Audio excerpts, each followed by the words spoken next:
Welcome to our channel. Today we how to configure WireGuard VPN on Ubuntu using systemd, full guide step by step clearly. To configure WireGuard VPN on Ubuntu using systemd, start by ensuring your system is up to date.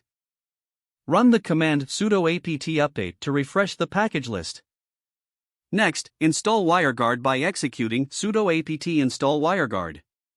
After installation, you need to generate private and public keys for the VPN.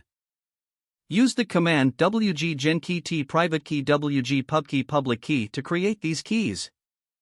Now, you should have two files, private key and public key. Next, create a configuration file for the WireGuard interface. Navigate to the directory /etc/WireGuard and create a new file called wg0.conf. Open the file using a text editor with root permissions, like sudo nano /etc/WireGuard/wg0.conf. In the configuration file, start by defining the interface section.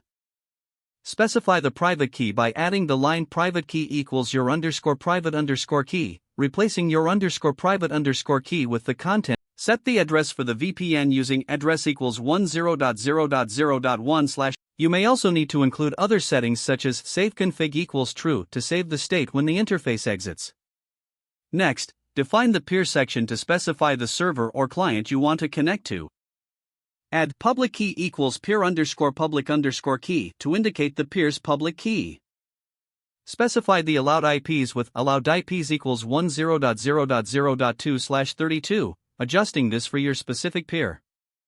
Now, configure the listen port in the interface section if necessary by adding listen port equals 51820 or another port of your choice. Once your configuration file is complete, save and exit the text editor. To enable the WireGuard service, use the command sudo system to enable wg-quick at wg0. Now, start the WireGuard service with sudo system to start wg-quick at wg0. To check if the interface is up and running, use sudo wg.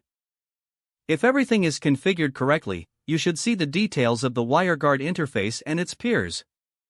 To verify connectivity, try pinging the IP address defined in your configuration. If you encounter any issues, check the service status with sudo system status wg-quick at wg0. Additionally, review the configuration file for any typographical errors. After successful setup, you may want to configure firewall rules to allow traffic through the VPN. Use the command sudo of allow 51820/UDP to allow the WireGuard traffic in your firewall. Finally, remember to save your configuration for future use. Don't forget to like this video and subscribe to our channel for more step-by-step tech guides.